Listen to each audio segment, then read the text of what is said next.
People of Gunlebok, welcome to the Leitrabi Parody channel. I'm Owen, I'm here to help out Ross Chun. Today we will be reading some of your comments.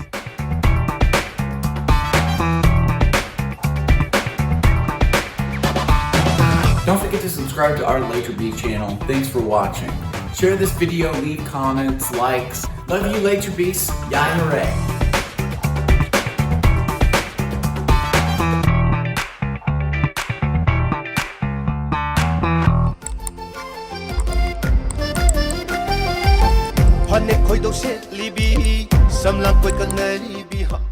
Kamu kay Dino? Ada Miss Kelebrity Parody on Tagapado. Do you come in Pato and get on it? Kanana pa Dino? Pato put him more than Pato Sagadon. Ay supagya. Ang young and ang loud hope you taba.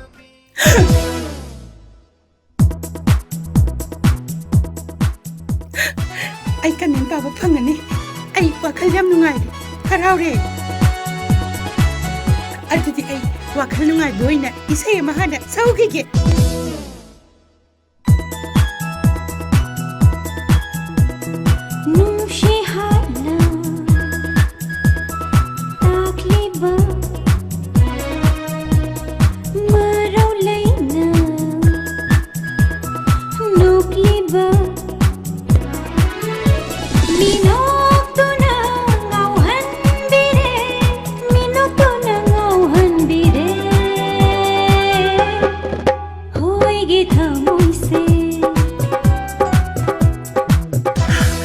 Dance daw rubase, waba na. Ising take. Mayam, ising si dalay zare. Makumhang duk zare. Kakatok zare. Viewers, ma'am, kamin papahorase.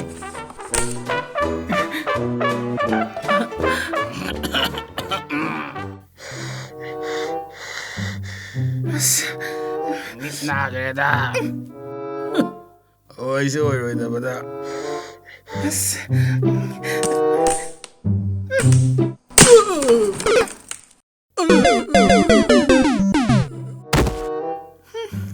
Asigumba misiam Leitra. Thau Leitraba. Miwangang naragane nungay zabaga. Kamin papahorase, ma'am. Ado. Kay daw resing kay hunbiya. Ay kay nung tahay hoge. Oh, hoy. Mayam, RFT online shopping gi app ama thola abane. First time in Kaksing district, ngasidagi service hodoiba. Aduda poche yon bining basing na RFT da register toraga yon bayagani. Yumgi changda yada pot makai loina yon bayagani. Aduga makoi RFT channel da subscribe tauba. Aduga app to download toraga sisinaba miyo singdagi ne. Mi tara khangatlaga special gift pidoiba. Aduga ne koi gi Leitrabi Parody subscribe tauba kangu gisu offer ama laiye. Leitrabi 400 hariba discount code sisinaraga special discount phangbayagani. Masigi code se sayolani gi manungda sizina hogadaba. Deliver tauba area na Kaksing to Thobal, Kaksing to Palen, adagi Kaksing to Stemizing. 2 days ki limited offer, roasted chicken ga, roasted pork da 50% discount. Mayam, so na app to download to biyo. Atuga ne, how mayam order toraga chabda biyo. Pamaron gidama screen da pisari ba number 6 na contact daw biro. Ado mathang sidi moy humdagi kamen babahan na taminaras. Nasidi ne kamen ba doi ne akhoi humse. Ado pa ne ai din pini na ne ladies first. Yeah. Oi, yaruda, keno nga idubo. Yaruda dudi. Ado masa ato ko pangi. Esubino. Gift mo he kai no ne. Na nga ba khong ni si ba. Kay nga na bagay di kana yadala. Esa tau se dra phara. Wala esa dra ko. Pressure to this guy. Yes like to seven toraga khalasa. Yes like do sai mai do sai ring ring ka ring. Kai da ko.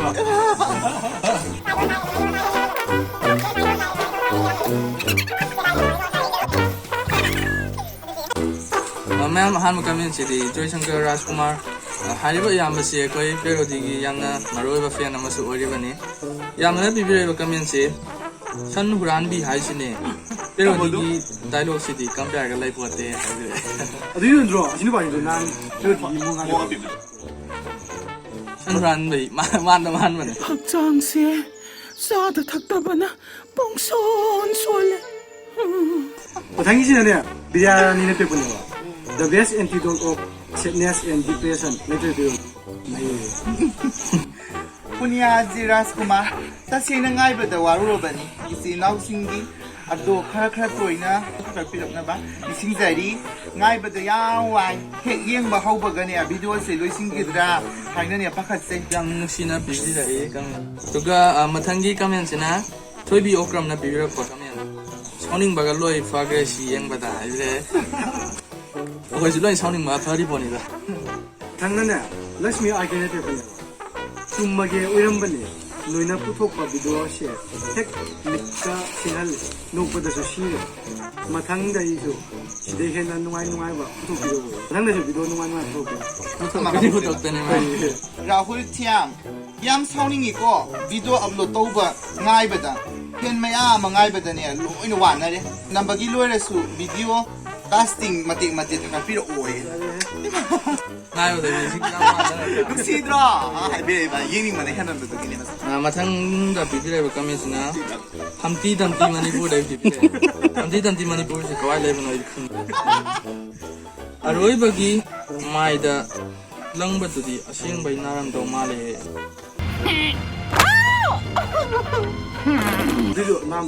Oh, come tired. Parliament. I think a pan one at the door. Matangis there. Tungam Mina Kumari never. YouTube sang bada video share ubada. Kala ga chat pa sukhe ngamde. Sing bang ngawi. Oh yeah. Location change the one part. No sase. I am a Migis and wine of a location at the Hong. 1, 2, 3. Mathang asidi ne agi imanabi Miss Lailai dagi to 5 comment baba taminarase.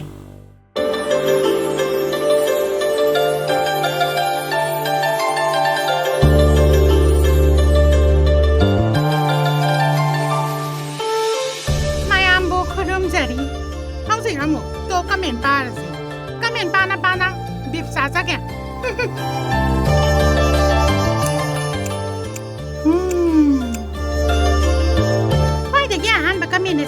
Nandi seri hui dro. Pas kami harga tik tau bide. Harga cari. Nandi seri kita makta bifa masa saja.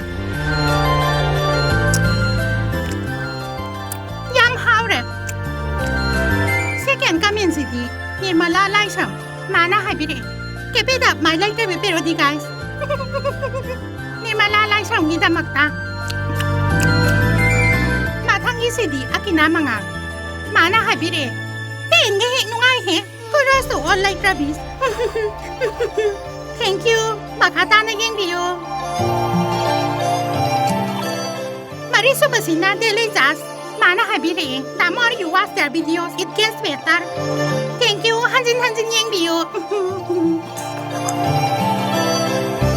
Top 5 comment ki aroy bada thaudam no ya. Mana habire. Haying sida ay no pada sire.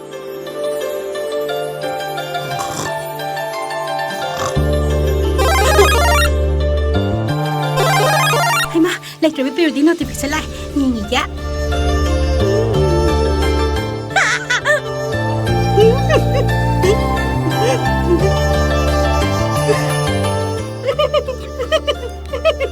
Thank you. Mayam nộp video, mayam yang video. Thâu đam rồi kita makta beef. Ati di makata ba kami na mo? Ay imana bising na ya muktaras.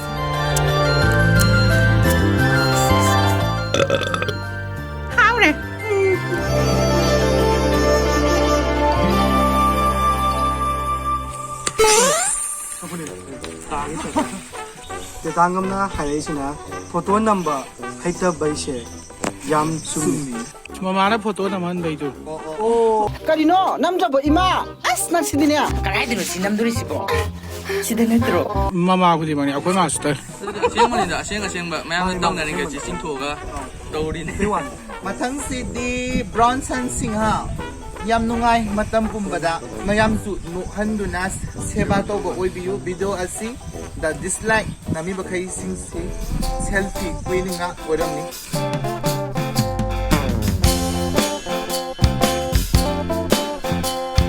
Facebook ki heroine selfie hay bisa candy nangi saktam ning TV Canada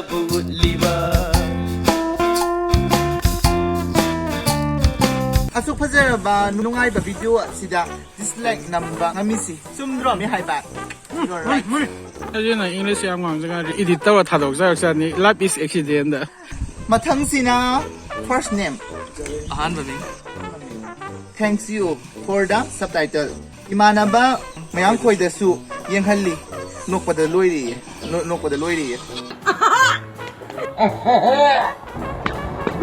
Okay, thank you.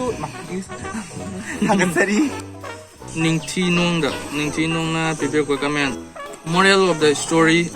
Noina be the selfie contest, like contest yauriba. Mayam today. Hangak pas certificate to interview amata the chatnaroi qualification oina kanto yaroi haibani. Kana shine shigi thimjine apna puthokse. Ma'am, ay bukan biyo ko. Ay sir, title na yung labi niya kay ba? Thaudam Carles na pipirak pa comment. Kamcha se kaidano mama mema palaibi manra Mama ni. mai thong dai kai diwang sang Lagi ko muna siya wala ko. mona sang wala ko desu Ano yung mama gumamit? Mana ba? Kamu tunggu pa dahil nasi na mapa na sumane.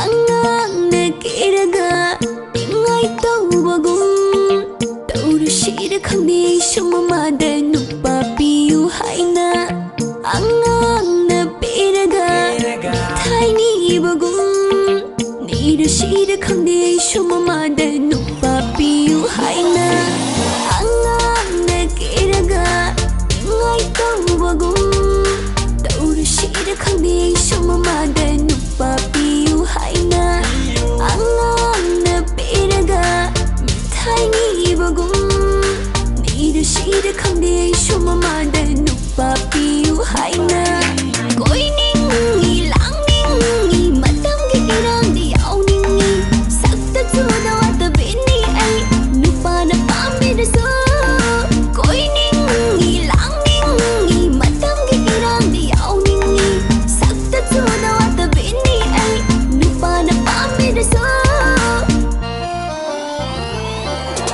angang nakiraga ingay tawagum tawrashira khane shumamada nupapiyu haina angang napiraga thaini bagum nirashira khane shumamada nupapiyu haina Noy ta kelambam. Si madaki ni wei mai sa gai ne. Tamogida sakni pini bi la ambado san huram bi man bado. Man wala. masama tong sang rami mandi Pina yaman na te masama tong da. Tamo ay po kangbiribo. Ibem masibu kana. Tamo gida sakni pinibilak lang bidune. Sanuran biman pa do. Oo. Yengai pian de nok pa da si de. Leitrabi Parody. Thank you. Rosita Khoichan na haine ba. Phagida asumba yaw ba sita. Ni yam nai ngai. Dare ta adi Yening wa adi mathak ta do aseng bhai mi sao bani. chaudrang asu phagi da on thoga mayam da uthokline Hongam RBCM nungai mandana loi kini pamui. Dara ki sanai na haiba.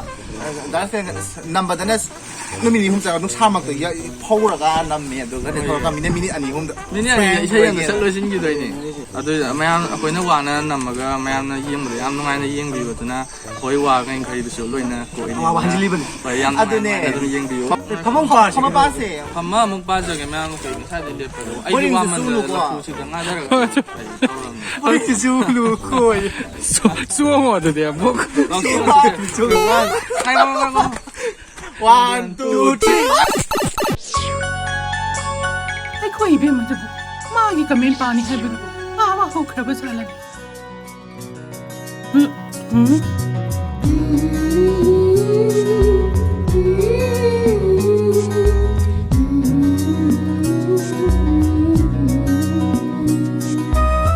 Kaino ne isa inin he. nungsiba ho aigi nungsiba pamuba ho pamuba mika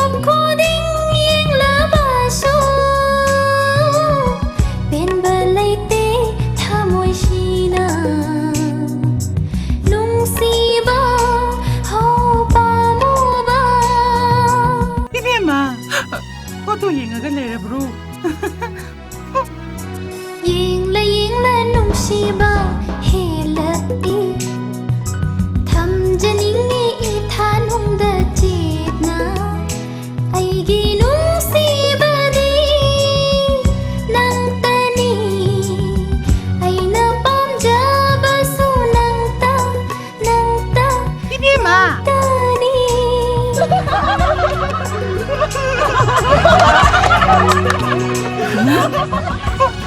누가 나기 포토노네 얘기 나오 이마 누가기 포토 나떼봐 나떼봐 까나기 노네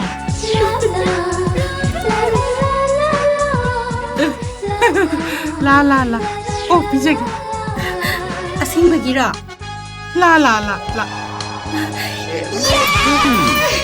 ꯃꯊꯪꯒꯤꯁꯤꯗꯤ ꯗꯤꯕꯤꯌꯥ ꯂꯛꯁꯃꯤꯅ ꯄꯤꯔꯛꯄꯅꯦꯕ ꯃꯁꯤ ꯌꯥꯏ ꯑꯩꯅ like ꯇꯧꯏ ꯍꯧꯖꯤꯛꯀꯤ ꯀꯟꯇꯦꯁ ꯃꯌꯥꯝꯁꯤ ꯀꯟꯇꯦꯁ ꯀꯨꯝꯗꯅ ꯍꯣꯏꯌꯦ ꯇꯧꯅꯤꯡꯉꯦ ꯑꯗꯩ ꯁꯤ ꯃꯇꯝ ꯅꯝꯕꯩꯗꯣ ꯑꯗꯨꯁꯨ ꯀꯟꯇꯦꯁ ꯌꯨꯉꯥꯝ ꯇꯧꯕꯅꯦꯕ ꯇꯧꯗꯣꯗ ꯇꯧꯕꯅꯤ ꯀꯟꯇꯦꯁꯀꯤ ꯅꯣꯡ ꯆꯨꯕꯗꯤ ꯀꯩꯅꯣꯅꯦ ꯍꯣꯏꯌꯦ ꯃꯊꯪꯁꯦ stay with nature ꯀꯦꯕꯣꯂꯥꯒꯤ behind the scene ꯅꯦ ꯁꯤꯗꯤ ꯀꯩꯅꯣꯒꯤꯗꯣ ꯗꯥꯕꯨꯒꯤꯗꯣ ꯑꯗꯨꯔ ꯈꯨꯔꯨꯝꯖꯔꯤ ꯀꯪꯂꯩꯄꯥꯛ ꯑꯩꯈꯣꯏ ꯁ꯭ꯋꯥꯏ ꯑꯗꯨꯕꯨ ꯃꯣꯏ ꯁꯤꯗꯕꯗꯤ ꯅꯠꯇꯦꯀꯣ ꯅꯠꯇꯦ ꯑꯩꯈꯣꯏꯅ ꯁꯞꯄꯣꯔꯠ ꯇꯧꯔꯤꯃꯤ ꯃꯣꯏꯗ ꯃꯊꯪꯗꯅ AS ꯃꯦꯔꯤ ꯑꯩꯈꯣꯏ ꯃꯦꯔꯤ ꯀꯣꯝꯗꯨꯔꯣ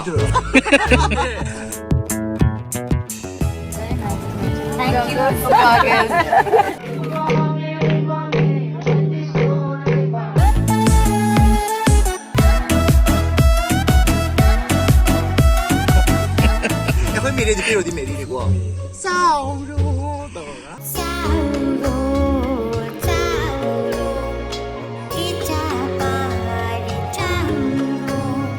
ꯅꯣꯡ ꯆꯨꯕ ꯃꯇꯝꯗ ꯍꯧꯒꯠꯇꯕꯤꯗ ꯑꯌꯨꯛꯇ ꯐꯃꯨꯡꯗ ꯇꯨꯝꯃꯒ ꯌꯦꯡꯕꯗ ꯌꯥꯝ ꯅꯨꯡꯉꯥꯏꯈꯤ ꯕꯤꯜꯗꯨꯃꯛ ꯐꯪꯕꯒꯨꯝ ꯇꯧꯋꯦ ꯍꯧꯖꯤꯛꯁꯨꯀꯣ ꯌꯥꯝ ꯅꯨꯡꯉꯥꯏꯕꯅꯦ ꯑꯩꯈꯣꯏꯁꯨ ꯅꯨꯡꯉꯥꯏ ꯈꯪꯉꯦꯕꯀꯣ ꯀꯔꯤꯅꯣ ꯄꯣꯔꯥ ꯕꯦꯔꯥꯅꯤ ꯅꯠꯇꯦ ꯍꯟꯗꯛꯀꯤ ꯀꯩꯅꯣꯁꯤ ꯀꯝꯄꯦꯁꯤ ꯌꯥꯝ ꯅꯣꯛꯅꯤꯡꯉꯦ ꯍꯥꯏꯕ ꯑꯩꯕꯨ ꯆꯤꯔꯣꯡ ꯈꯦꯔꯣꯗ ꯑꯩꯁꯦ ꯆꯥꯛ ꯆꯥꯅ ꯌꯦꯡꯖꯕꯅꯦꯕ ꯚꯤꯗꯤꯑꯣꯁꯦ ꯑꯗꯨꯒꯅꯦ ꯈꯣꯡ ꯍꯥꯝꯕꯒꯤ ꯀꯝꯄꯤꯇꯤꯁꯟꯒꯤ ꯇꯥꯏꯃꯤꯡꯁꯦ ꯄꯤꯁꯤꯜꯂꯛꯑꯦ ꯍꯥꯏꯗꯨꯅ ꯍꯦꯟꯅ ꯂꯩꯇ꯭ꯔꯕꯤ ꯄꯦꯔꯣꯗꯤ ꯌꯦꯡꯉꯒ ꯆꯥꯛ ꯆꯥꯒꯦ ꯇꯜꯅ ꯌꯣꯝꯂꯕꯤ ꯑꯣꯏꯕꯤꯒꯅꯤ ꯑꯩꯅ ꯂꯧꯔꯅꯤ ꯁꯤ ꯊꯥꯔꯛꯈꯤꯒꯦ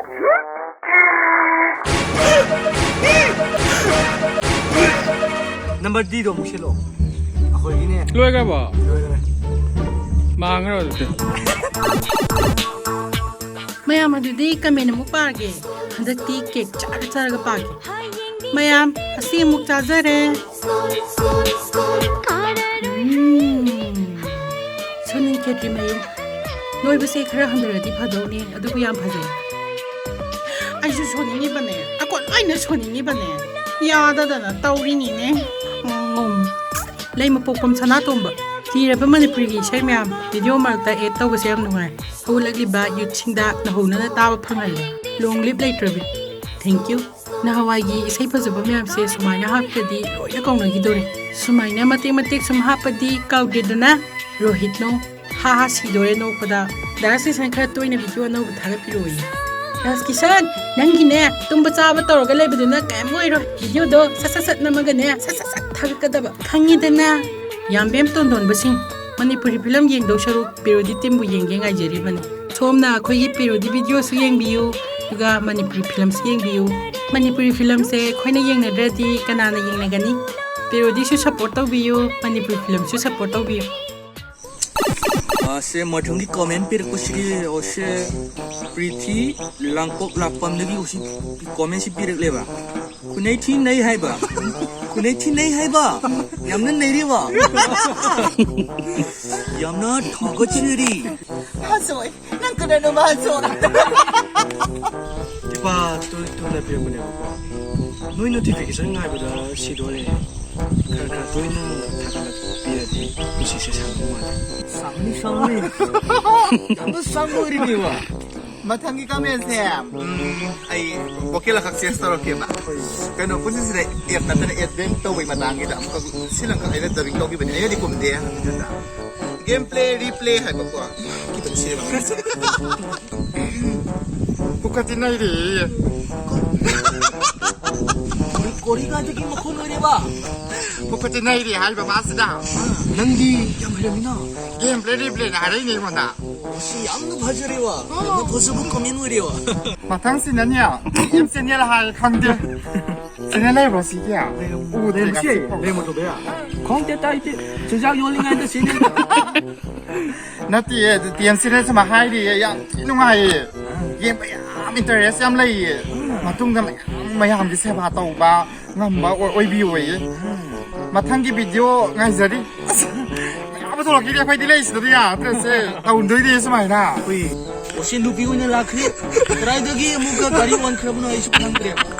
Baya, ito kinati. 야르시. 혹시 모탕 비르고 코멘트나 까리노. 세야레세 마탕 바 얘기 뭐 가이노니 마탐 롱놈 스나카다 미 보링 수 뭐야 하나 많이 하자 돌리 룩함 아스 아이디 삭사이데 너희 파티스 ngay bữa mà nói là đi bài nhưng đi xuống mess ngay bữa năm rồi là tôi thay đổi bớt giá rồi bữa nay nó sai cái nào không biết đó bia bia anh chỉ mấy công kia cái đó ba bây giờ nha không sẽ khai cái biểu là hai cái lại gì 이디 베비나트리 바야우리와. 베비디 솜들레레투.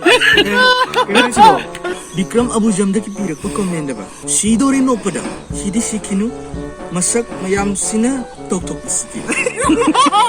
Usi mayam ginung na nabato boy rin ko. Babi na tra. Mari. 마탕기 씨나 에케나. 브로마이스나 나이리. Ujikti bayawon.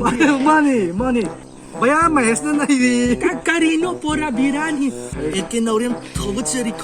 나띠에 한 바퀴 가면서 막 돈들이 막 말래 누 빠스 롤리 오이남 하이 Are babi no lonely habinati. Lovely 하브네. Lovely. 아스. 오 소지 바디 랍리네 랍투네 사기 미누 아 사오야 되구나 랍리 오이남 나 하이리 따모 아이 디센스 루기게 노베 바탕 두 디시디야 삼랑지 가요 Tamo. Sida tholo tamo. Oh, lai. Apa ibi samlang mo rin ba? Kabukang gimara kung pairo ni magi masu. Kamu natin ya si kamu kung si. Yan pa sa ye. Isa na hena pukning chili because.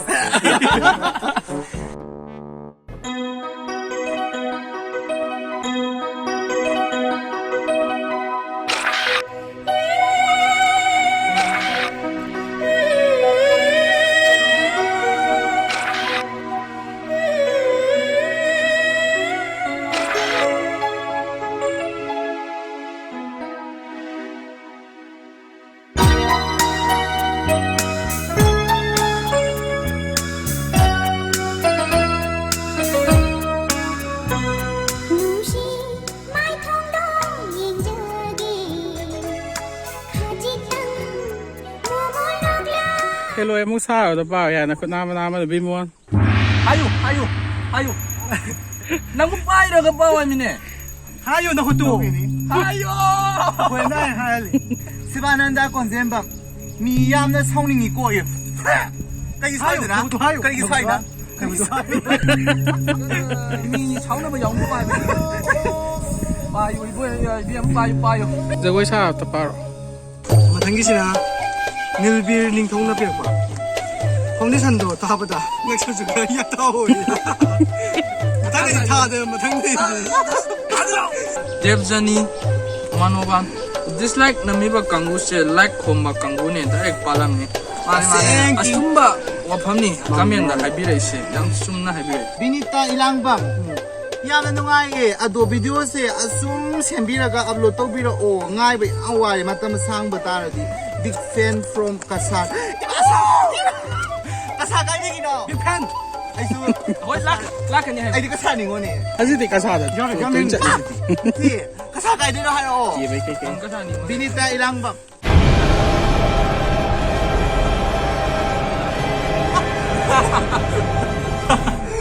Việt các bên vào rồi này kia chỉ sai là sai vào rồi sai xin lỗi 짜이 xin lỗi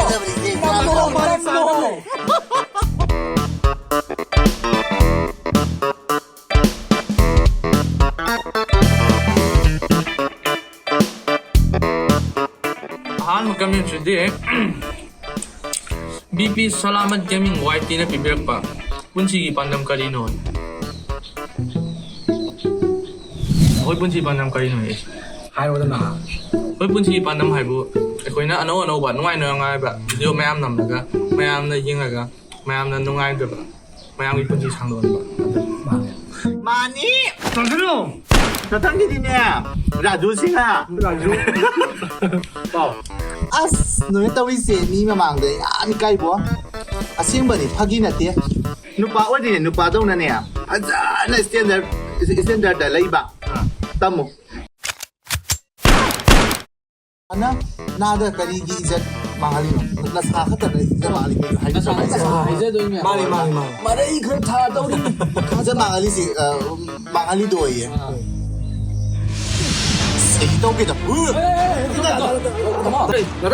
Si video ne. Sao chứ mà. Nó thuộc cái đó này. Giải rồi. Wah ada lihat ini ya. Wah mana tuh melayu. Memang tolak kan no. Nunggu mesti ini ya. Mà thấy gì nè. Ô cầm gì bên xin này. Ô cầm gì bên. Cái đồ sao cái đồ. Tamizu ramen na kari hare mo. Minagi film si. Hey. Ahoji cái film la. Parody video ka film ka kena ba khangna cái đâu comment bire. Parody video film na. Sada. 내 comment cái comment đó. Ay inge mo onda inge. 야 인질로 사다. Yan tara inge ise ya. Shakespeare block ay. 와 이다리 이거. Hoy, ado oja lo. Oh.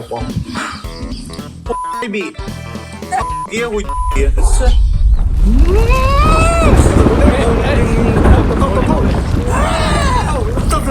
나라이들이 아마 다 막.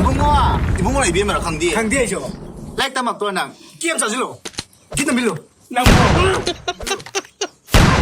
Kasi gaming na hay nè. 이거 지금 그리 해. Thau di Leitrabi ni na. Apagta ngata. Khangalaga nang khangali loi si. Apagta ba ko nan nam mi ba video siya mong yeng iban nang si. Ay lang ngai ba si. Iya ko. Let's game gini na tamak tan na. Kiya ma. Giang ba na to kami piray ba? 맞동네 수 밖에 간 거죠. 얘기. Baka tayo siya. em mai nas na. Video kami. Paano piro? tugun chai.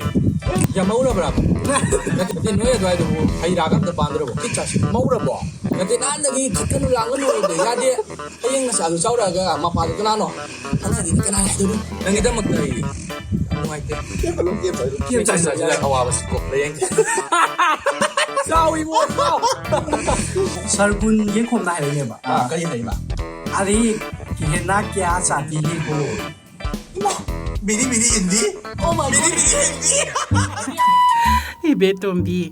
Ay di ne. Nahan makay imong nupido na mapalam da laki badagi. Imong gitabag tau bada waman badagi. Meet kasi. Loy na murura ba ni? Ado nga rang di hali eh. Ado na huzit din nung are. Ay na chak thonggi tau ri. Sol laitre. Sol se manipuri da kari hai re.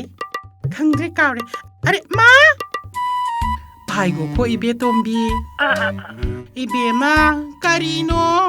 Namak karay lay re. Namak kaha hai? Lay bani yengo.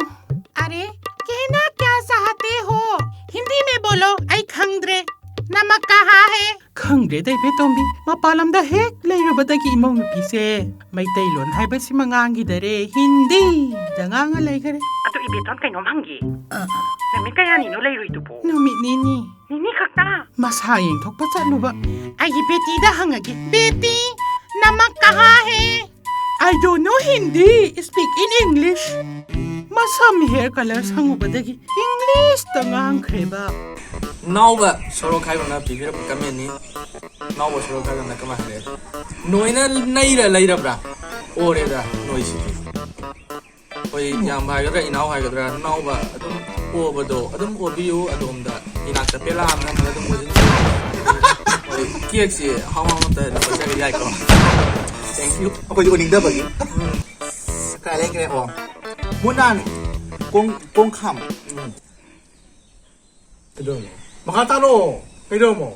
Munan kung kam kari hari no. Oye. Kiam sa dilo. Kanino, ado kanino. Nuwaite na naman na pa khalaga. Mimang thu ini, minang thu. Egi akoy biar singi anu si bet kamen anu dia koy da pada ni khara tani adu snap de ba. Anu si lu ne hele. Punsi su panam gini ye. Adu ma de sam tham. Leitrabi parody. Masi cake sidi akoy Leitrabi parody mo yamna nusi biriba pamna yeng biriba akoy gi fans sing supporters sing mayam da dedicate tawjage mayam Taging view, mayam. Leitrabi parody. mayam na koy na nusi biriba akoy si sumay na lepa ngamjari ba. Mathandagidi akoy keki makta mukha mo sala. Adum video makata na yingbiyu, support adum tawbiyu, sumayna comment phaza mayam pibirau. Don't forget to subscribe to our Leitrabi channel. Thanks for watching. Share this video, leave comments, likes. Love you, Leitrabis. Yay, hooray.